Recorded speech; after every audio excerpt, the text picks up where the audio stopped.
नमस्कार मुलांनो, आज आपण इयत्ता 7वीचा सामान्य विज्ञान विषयातील पाठ क्रमांक 14 मूलद्रव्य, संयुग आणि मिश्रणे या पाठाचा आपण अभ्यास करणार आहोत. आपण मागच्या काही सेशनमध्ये ह्याच पाठाचा आपण अभ्यास केला. या पाठात आपण काय पाहिलं तर पदार्थ म्हणजे काय, पदार्थांचे गुणधर्म कोणते, मूलद्रव्य म्हणजे काय, मूलद्रव्यांचे म्हणजे संज्ञा कशी लिहितात, मूलद्रव्यांचे वर्गीकरण कसे होते ते आपण पाहिलं. संयुगे म्हणजे काय आणि मिश्रणे म्हणजे काय याचा पण अभ्यास केला.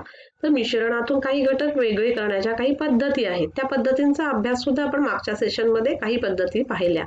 आपण मागच्या सेशनमध्ये ऊर्ध्वपातन पद्धत ही पद्धत पाहिली. आपण आजच्या सेशनमध्ये काय पाहणार आहोत तर विलगीकरण पद्धत म्हणजे सेपरेशन मेथड आणि अपकेंद्री पद्धत म्हणजे सेंट्रिफ्युगेशन आणि रंजक पृथक्करण पद्धत या पद्धतीचा आपण अभ्यास करणार आहोत. मुलांनो, विलगीकरण पद्धती सेपरेशन मेथड म्हणजे काही मिश्रणातून काही वेगळे घटक वेगळे करण्यासाठी आपण ज्या काही पद्धतींचा अभ्यास करतो त्यातली आता ही दुसरी पद्धत. आपण पहिली पद्धत कुठली बघितली आपण तर ऊर्ध्वपातन पद्धती डिस्टिलेशन मेथड. त्या मेथडमध्ये आपण काय पाहिलं तर अशुद्ध द्रव पदार्थांपासून शुद्ध पदार्थ म्हणजे कसे मिळवतात, तर ऊर्ध्वपातन पद्धतीने कसे मिळवतात हे आपण मागच्या त्या ऊर्ध्वपातन पद्धतीमध्ये पाहिलं. आता आपण विलगीकरण पद्धती याच्याबद्दल आपण या पद्धतीचा आपण अभ्यास करूया. विलगीकरण पद्धतीला काय म्हणतात मुलांनो तर सेपरेशन मेथड म्हणतात. इंग्लिशमध्ये काय म्हणतात तर सेपरेशन मेथड म्हणतात. मग ही पद्धत कशासाठी वापरली जाते तर ही पद्धत एकमेकात न विरघळणाऱ्या दोन द्रवांच्या मिश्रणातील दोन द्रव वेगळे करण्यासाठी विलगीकरण पद्धत वापरली जाते. कशासाठी वापरली जाते तर एकमेकात न विरघळणाऱ्या दोन द्रवांच्या मिश्रणातील दोन द्रव वेगळे करण्यासाठी विलगीकरण पद्धत वापरली जाते.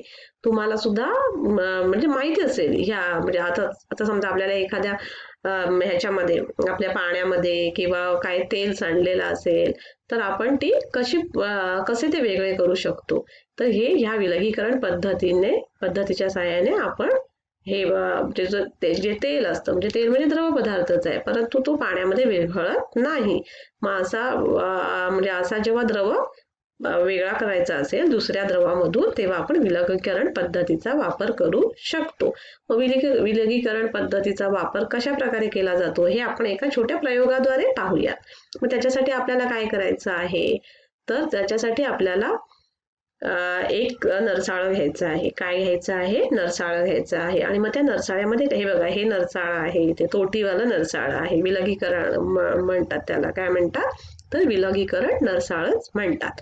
तर या विलगीकरण नरसाळ्यामध्ये काय करायचं तर रॉकेल घ्यायचं आणि पाणी, रॉकेल आणि पाणी यांचं मिश्रण तोटी बंद असलेल्या नरसाळ्यात भरायचं आहे. आणि मग काय होईल मुलांनो तुम्हाला माहितीये का आपल्याला जेव्हा जो द्रव तुलनेने जड असतो तो द्रव काय राहतो तर तो खाली राहतो आणि जो द्रव हलका असतो तो तरंगतो. कळलं काय? जो द्रव तुलनेने जड असेल तो खाली राहतो तर हलका द्रव कशावर त्याच्यावर तरंगतो.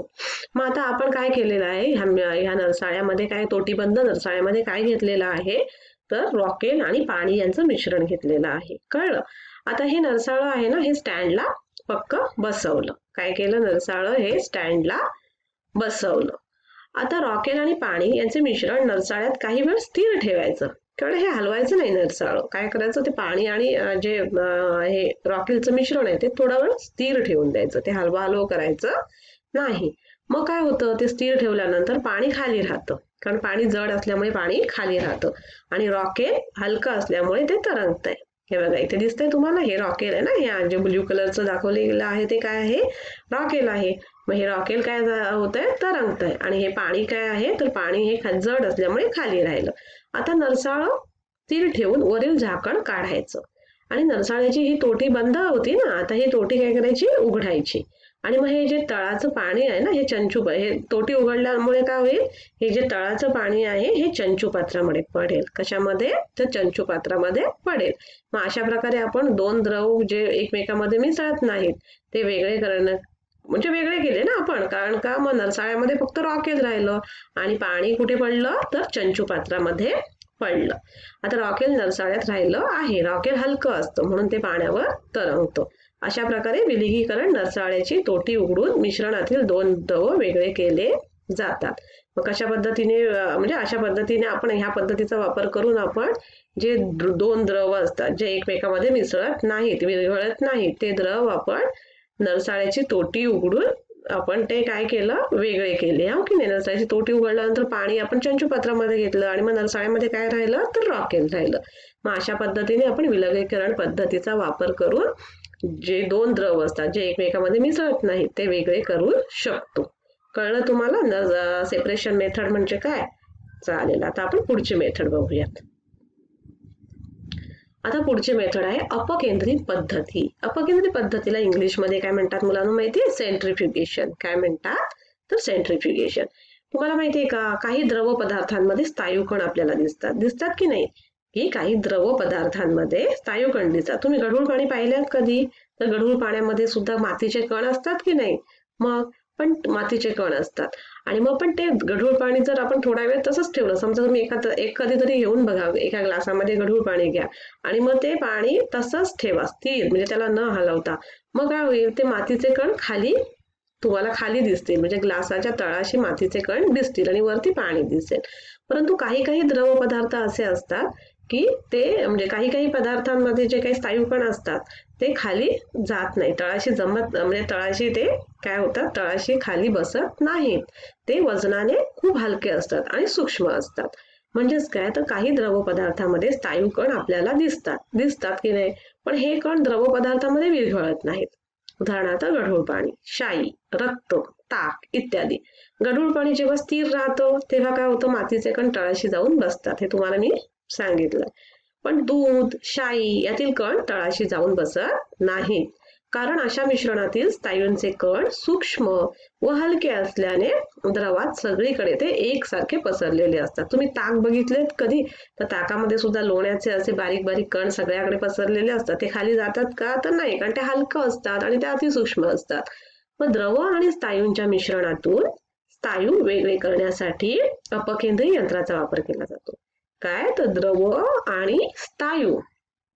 आणि स्थायूंच्या मिश्रणातून स्थायू वेगळे करण्यासाठी अपकेंद्री यंत्राचा उपयोग होतो. यालाच काय म्हणतात तर सेंट्रिफ्युगेशन म्हणतात. या यंत्रामध्ये काय असतं मुलांना माहितीये? ही बघा, ही अशी तबकडी असते. काय असते? पंख्याप्रमाणे वेगाने फिरणारी तबकडी असते आणि मग या तबकडीच्या काय असते, कडेशी ह्या परीक्षा नळ्या जोडलेल्या असतात. कळलं? आणि या परीक्षा नळ्यांमध्ये मिश्रण भरायचं आपण, जे आपल्याला म्हणजे ज्या आपल्या द्रवातून स्थायू वेगळं करायचं आहे आपल्याला, ते मिश्रण ह्या परीक्षा नळीमध्ये भरायचं. मग तबकडीला जोडलेल्या नळ्या काय होतात, वेगाने तबकडी फिरते ना पंख्याप्रमाणे, मग तबकडीला जोडलेल्या नळ्या वेगाने फिरत असताना काय होतं तर द्रव्यातील जे कणांवर काय होतं तर तबकडीच्या केंद्रापासून दूर ढकलणारे बल निर्माण होतं. काय होतं तर तबकडीच्या केंद्रापासून दूर ढकलणारं बल निर्माण होतं. त्यामुळे काय होतं तर मिश्रणातील स्थायू कण तळाशी जमा होतात आणि द्रवापासून ते वेगळे होतात. कळलं? काय होतात तर त्यामुळे मिश्रणातील स्थायू कण तळाशी जमा होऊन द्रवापासून वेगळे होतात. मुलांना तुम्हाला घुसळणं माहिती आहे का? तुमची आई ताक बनवते का घरी? म्हणजे लोणी बनवत असेल ना, ताकापासून, दह्यापासून, आपण दुधापासून लोणी बनवतो. म्हणजे काय करतो, दुधाचे दही होते, दह्याचे नंतर आपण आई तुमची घुसळते ना, ते म्हणजे ताकापासून काय बनवते तर लोणी बनवते. मग ते ताकामध्ये जे लोण्याचे पहिले छोटे छोटे कण असतात ते सुद्धा त्या ताकामध्ये असे पसरलेले असतात, ते खाली तळाशी गेलेले नसतात. आणि आई जेव्हा रवीने खूप घुसळते तेव्हा काय होतं, मग ते लोण्याचा काय होतं गोळा तयार होतो. म्हणजे काय होतं तर द्रवापासून स्थायू वेगळे होण्याची पद्धत ही, म्हणजे ही पण काय घुसळणे, ही सुद्धा या घुसळण्याच्या पद्धतीने सुद्धा आपण द्रवामधले असलेले स्थायू कण वेगळे करू शकतो. मग सेंट्रिफ्युगेशन पद्धत कळली तुम्हाला की काय तर एखाद्या द्रवामध्ये जर काही स्थायू कण असतील मग ते वेगळे करण्यासाठी आपण ही अपकेंद्री पद्धतीचा वापर करून आपण ते द्रवापासून स्थायू पदार्थ वेगळे करू शकतो. कळलं? आता आपण मुलांनो अपकेंद्री पद्धत पाहिली, विलगीकरण पद्धतीचा अभ्यास केला, म्हणजे मिश्रणापासून वेगवेगळे घटक कसे वेगळे करतो. म्हणजे आता आपण अपकेंद्री पद्धतीमध्ये काय पाहिलं तर द्रवामध्ये जे काही स्थायू कण असतात ते वेगळे करता अपकेंद्री पद्धतीच्या म्हणजे पद्धतीने आपण ते वेगळे करू शकतो. तसेच दोन द्रव आणि विलगीकरण पद्धत पाहिली, त्याच्यामध्ये काय पाहिलं तर दोन द्रव मध्ये जेव्हा दोन द्रव असतात जे एकमेकात नाही म्हणजे विरघळत नाहीत, अशा द्रवांना वेगळे करण्यासाठी आपण विलगीकरण पद्धतीने ते वेगळे करता येतात.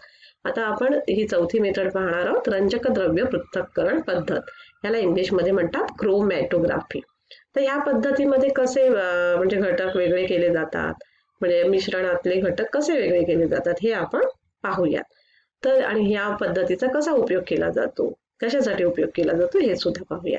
एकाच द्रावणात दोन किंवा अधिक पदार्थ अल्प प्रमाणात विरघळलेले असतात. जर असतील एका द्रावणामध्ये काय असतील तर एक किंवा दोन किंवा अधिक पदार्थ विरघळलेले असतात, तर रंजक द्रव्य पृथक्करण पद्धतीचा उपयोग करून हे पदार्थ एकमेकांपासून वेगळे करता येतात. कळलं काय? तर एकाच द्रावणामध्ये दोन किंवा अधिक पदार्थ अल्प प्रमाणात विरघळलेले असतील तर रंजक द्रव्य पृथक्करण पद्धतीचा उपयोग करून हे पदार्थ एकमेकांपासून वेगळे केले जातात. तर ही पद्धतीचा वापर कशा प्रकारे केला जातो हे आपण आता एका मेथड म्हणजे प्रयोगाद्वारे पाहूया. एक छोटासा प्रयोग करूया. त्याच्यासाठी आपल्याला काय लागणार आहे तर एक गाळण कागद लागणार आहे. हा बघा, हा असा लांबट आकाराचा. आणि मग आपण काय करणार, आणि एक चंचू पात्र लागणार आहे, त्याच्यामध्ये थोडंसं पाणी लागणार आहे. कळलं? मग आता गाळण कागदाचा काय करायचं आहे, लांबट तुकडा घेऊन त्याच्या एका कडेला शाईचा थेंब आपल्याला ठिपका द्यायचा आहे. 1-2 सेंटीमीटर अंतरावर निळ्या शाईचा ठिपका द्यायचा आहे. आणि हा कागद आपल्याला चंचू पात्रामध्ये उभा करायचा आहे आणि चंचू पात्रावर झाकण ठेवायचंय. कळलं? हे बघा. आणि मग काही वेळानंतर काय होतं माहितीये का मुलांनो, हे बघा, हे चंचू पात्र आहे आणि हा जो गाळण कागद आहे ज्याच्यावर आपण शाईचा ठिपका ठेवलेला आहे. मग काही वेळानंतर काय होतं तर शाईचा ठिपका गाळण कागदावर एका ठराविक उंचीवर चढलेला दिसतो. काय तर एका ठराविक उंचीवर चढलेला दिसतो. काही प्रकारच्या, तुम्हाला माहिती आहे का, काही प्रकारच्या शाईमध्ये वेगवेगळ्या रंगछटांचे दोन किंवा अधिक घटक पदार्थ असतात. काय तर शाईमध्ये वेगवेगळ्या रंगछटांचे दोन किंवा अधिक घटक पदार्थ असतात. अशा वेळेस काय होतं तर तो पदार्थ त्यांच्या रंगछटामधील वेगळेपणामुळे वेगवेगळ्या उंचीवर चढून एकमेकांपासून वेगळे ओळखून येतात. अशा वेळेस काय होतात तर ते पदार्थ त्यांच्या रंगछटांमधील वेगवेगळ्या उंचीवर चढून एकमेकांपासून वेगळे ओळखून येतात. म्हणजे शाईमध्ये काय असतात तर वेगवेगळ्या रंगाचे दोन किंवा अधिक घटक पदार्थ असतात. मग आपण जो गाळण पेपर शाईच्या ठिपक्याचा जेव्हा आपण पाण्यामध्ये ठेवतो तेव्हा काय होतं तर ते पदार्थ त्यांच्या रंगछटांमधील वेगळेपणामुळे वेगवेगळ्या उंचीवर चढून ते एकमेकांपासून वेगळे होतात. कळलं?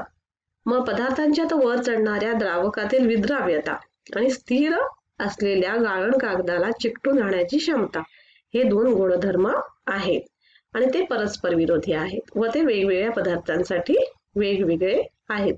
त्यामुळे काय होतं तर मिश्रणातील घटक पदार्थ वर चढणाऱ्या द्रावकाबरोबरच गाळण कागदाच्या टोकापर्यंत न चढता कमी अधिक प्रमाणात मागे राहतात. म्हणजे आपण एका द्रावणामधील आपण जे वेगवेगळे घटक आहेत ते आपण ह्या रंजक द्रव्य पृथक्करण पद्धतीने वेगळे करू शकतो. आता ही रंजक द्रव्य पृथक्करण पद्धत आहे. मग ही कुठे वापरली जाते मुलांनो तर माहितीये का, तर या पद्धतीचा उपयोग औषधी निर्माण शास्त्रामध्ये होतो, कारखान्यांमध्ये सुद्धा होतो, वैज्ञानिक प्रयोगशाळांमध्ये नवीन घटक शोधण्यासाठी या पद्धतीचा वापर करतात. मिश्रणातील घटक ओळखण्यासाठी व वेगळे करण्यासाठी याचा उपयोग केला जातो. कशासाठी केला जातो तर मिश्रणातील घटक ओळखण्यासाठी आणि ते घटक वेगळे करण्यासाठी या रंजक द्रव्य पृथक्करण पद्धतीचा उपयोग केला जातो.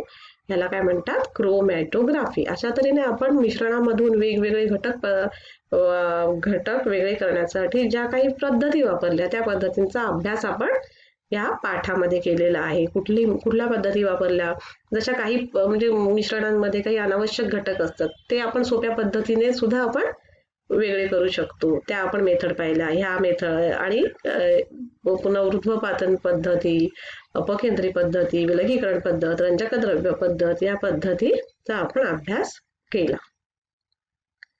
मुलांनो, तर आज आपण काय शिकलो तर आजच्या भागामध्ये आपण काय शिकलो तर विलगीकरण मेथड म्हणजे सेपरेशन मेथड. काही मिश्रणांमधून काही म्हणजे दुसरे घटक वेगळे करण्यासाठी काही ज्या पद्धती वापरल्या त्यातील एक पद्धत पाहिली विलगीकरण पद्धत, अपकेंद्री पद्धत आणि रंजक पृथक्करण पद्धत या पद्धतींचा आपण आजच्या भागामध्ये अभ्यास केलेला आहे. आता आपण विलगीकरण पद्धतीमध्ये काय पाहिलं तर विलगीकरण पद्धतीमध्ये आपण जेव्हा दोन द्रव एकमेकांमध्ये जेव्हा मिसळतात म्हणजे दोन द्रव असतात आणि जे दोन द्रव एकमेकांमध्ये न मिसळणारे जे द्रव असतात ते एकमेकांपासून कसे वेगळे करतात तर हे आपण विलगीकरण पद्धतीने आपण ते दोन द्रव वेगळे करू शकतो. अपकेंद्री पद्धतीमध्ये काय तर एखाद्या द्रवामध्ये जर काही स्थायू कण असतील तर ते वेगळे करण्यासाठी आपण अपकेंद्री पद्धतीचा वापर करू शकतो. आणि रंजक पृथक्करण पद्धतीमध्ये आपण काय पाहिलं तर एका द्रवामध्ये 2 किंवा 3 अधिक पदार्थ म्हणजे घटक असतात. मग ते ओळखण्यासाठी किंवा ते वेगळे करण्यासाठी आपण रंजक द्रव्य पृथक्करण पद्धतीचा वापर करू शकतो. आपण हे आजच्या भागामध्ये पाहिलं. पण एकूणच आपण ह्या पाठामध्ये काय पाहिलं तर आपण ह्या पाठामध्ये काय पाहिलं तर पदार्थ म्हणजे काय तर ज्या वस्तू म्हणजे वस्तूपासून म्हणजे ज्या वस्तू कशापासून बनलेल्या असतात त्यालाच काय म्हणतात तर द्राव्य किंवा पदार्थ म्हणतात. मग पदार्थांचे आपण गुणधर्म बघितले की पदार्थ म्हणजे द्राव्य. द्राव्य म्हणजे काय द्राव्याचे आपण गुणधर्म बघितले की द्राव्याला वस्तुमान असते, द्राव्य जागा व्यापते, कोणत्याही स्थितीमध्ये जर वस्तू असेल म्हणजे कोणत्याही अवस्थेमध्ये जर वस्तू असेल म्हणजे स्थायू द्रव आणि वायू पण ज्या द्राव्याचे जे गुणधर्म असतात त्याचेच गुणधर्म त्या वस्तूमध्ये येतात. आणि पुन्हा द्राव्य जागा व्यापते, द्राव्याला आकारमान असते आणि द्राव्याला वस्तुमान असते हे आपण पाहिलं. आणि आपण संयुगे म्हणजे मूलद्रव्य म्हणजे काय तर मूलद्रव्य म्हणजे काय ते पाहिलं की ज्या पदार्थांच्या रेणूमध्ये एकाच प्रकारचे अणू असतात त्यांना काय म्हणतात मूलद्रव्य म्हणतात. मग मूलद्रव्यांच्या संज्ञा जसे की आपण ऑक्सिजन आहे, ऑक्सिजन मध्ये काय असतं एकाच प्रकारचे अणू आहेत ना. मग मूलद्रव्य आणि मूलद्रव्यांचे वर्गीकरण आपण पाहिले जसे की धातू, अधातू, धातू सदृश्य. आणि संयुगे म्हणजे काय तर संयुगे म्हणजे काय पाहिलं तर 2 किंवा अधिक मूलद्रव्यांच्या रासायनिक संयुगातून निर्माण होणारा पदार्थ म्हणजे काय तर संयुगे. पाणी हे संयुग आहे कळलं. हे पाण्यामध्ये काय असतात तर हायड्रोजनचे 2 अणू असतात आणि ऑक्सिजनचा 1 अणू असतो. मग पाण्याचे रेणूसूत्र काय आपण रेणूसूत्र म्हणजे काय ते पाहिलं तर पाण्याचे रेणूसूत्र काय तर H2O.